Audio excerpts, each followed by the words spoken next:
Welcome in the show, Malia. Thank you.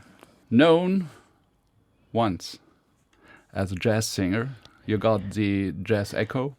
Jazz Echo, yeah. And now you're gone with Boris Plank into, describe it yourself. I don't want to do it. People said it's electro soul. Electro gospel. I'm kind of giving it that name. Yeah, electro gospel, but it still has, I think, some roots in the jazz in terms of what my voice brings to it. Yeah, it's an eclectic sound, I think, and I hope people are going to enjoy it and something kind of new between Boris Plank and myself. When I listened to the album the first time, I thought I've never heard an album which is the same time as warm and as cool. Didn't it disturb you, as you've got a very warm, deep voice, singing to what seems to be the cool of the mastermind of Yellow? Yeah, but I think I'd have to differ a little bit, because I think Boris brings a kind of warmth to that electric sound.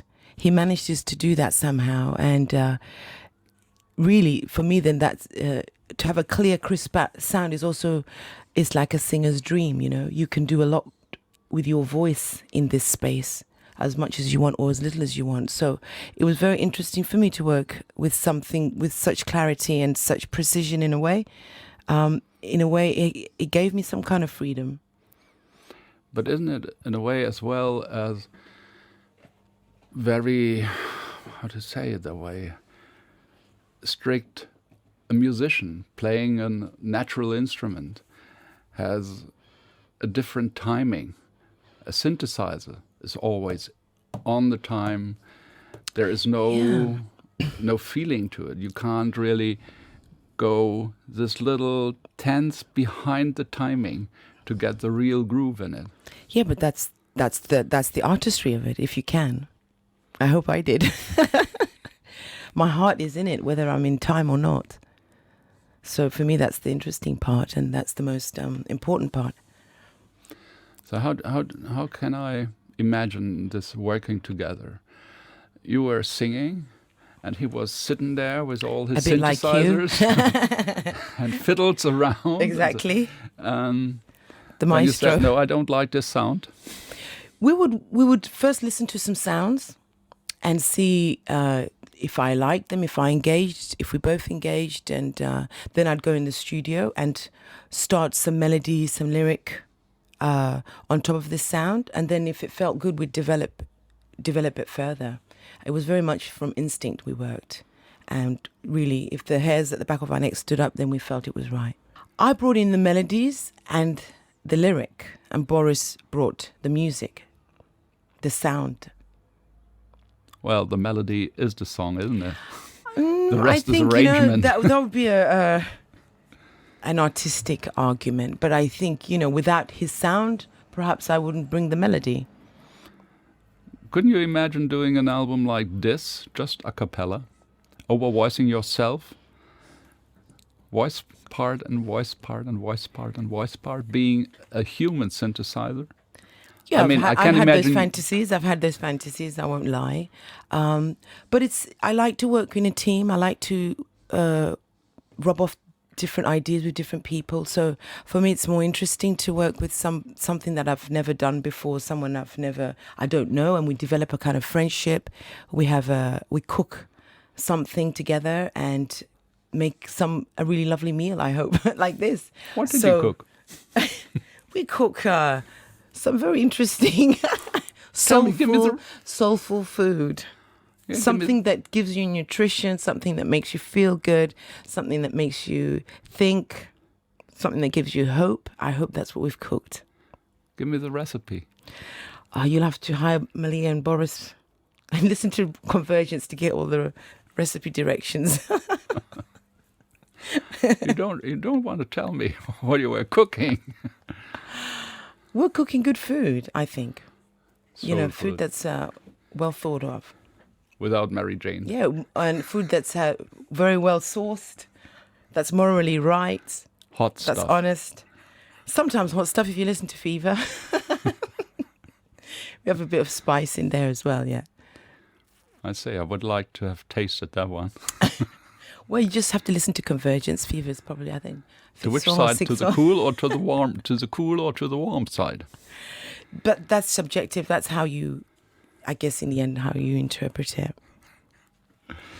And beside of that, what? Where are we going with this? We're going wherever the road takes us, like the music, the road leads us. Wherever it goes. You know, and may the wind always blow on your back, as the Irish say. It's a very strong wind. Actually, it's sometimes it's boring just to talk about the record and the album, and because you can read that in the washing of the label. Oh, so, no. So I sometimes try to get the people behind the records, and that's why I asked the recipe. I mean, if you like to cook, do you like to cook? I do like to cook, actually. Yeah, I'm getting better and better. So what's your favorite dish? I make a lot of rice dishes with fish, vegetables, with spices. I think I use a lot of spices, Indian spices. You're not I use a lot of turmeric. You're vegetarian? No, I wouldn't. I'm pescatarian, that's what you'd call. I'm slowly going into this way again. I was lying when I said I didn't read anything. Yeah, because perhaps you read Dan Brown's last book, The Da Vinci Code. No, one thing that would interest me really is being in this business, which isn't just an easy one. It's quite hard, especially when you have to promote a new record and go on tour and things like that. And you have a little daughter. And somewhere I read that some of the songs might sound like that because you were singing too much lullabies to her. Yeah, I mean, for the first 3 years, I'd say every night I would sing her, sing songs to her to say goodnight and whisper in her ears and make up little songs and things that were comforting and calming, and I hope, made her feel good.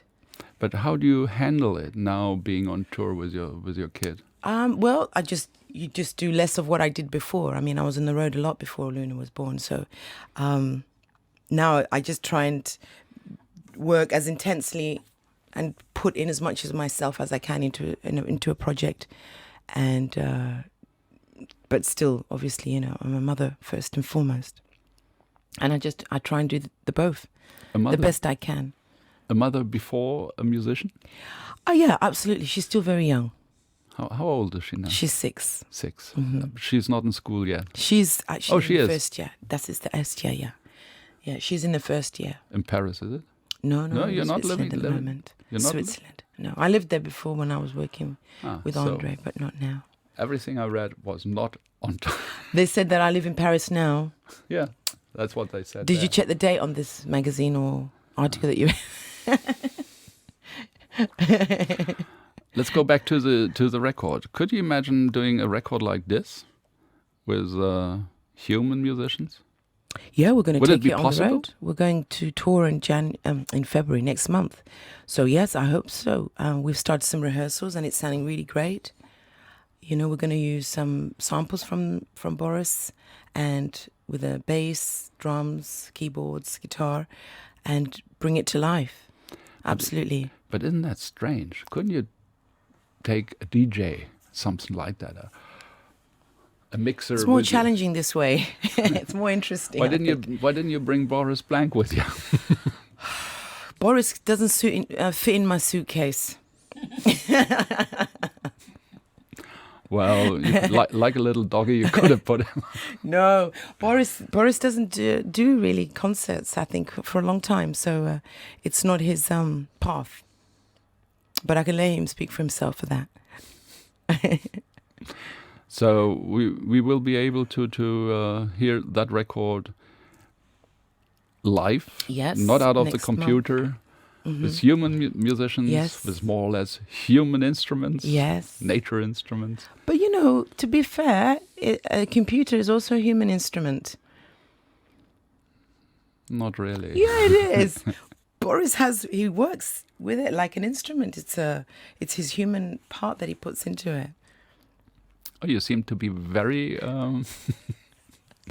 Well, was there no moment during recording that you said, "Oh, Of you course, know this." that's human. Of course, This I computer? said that a few times. And his Yeah, he makes Always. me sing it again and again and again and again. One part, 1 millimeter of a part of a song. So I sometimes, we say that's enough now, but that's just part of making music. You know, you got to have the lows and the ups to make it good, I think. So what will the future bring? The next record, will that be a computer record again? The coolness and the warmth and the heat, the coolness of computer and the heat of your voice. Well, I just hoped, I'm concentrating on this for the moment, bringing it live.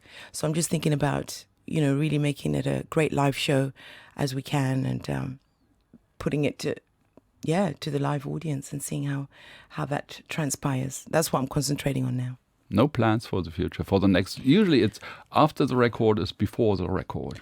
Yeah, I have ideas, I have several ideas, but not that I'm sort of so engaged in that I want to just talk. Because I'll say something and then I'll do something completely different, knowing myself. But this is human. This is human. But I'm not ready to say it, and that's also human.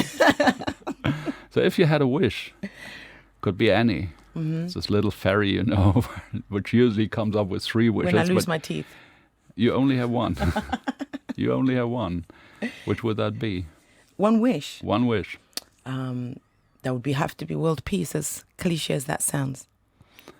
And would there be a musician, dead or alive, you would have liked to make music with?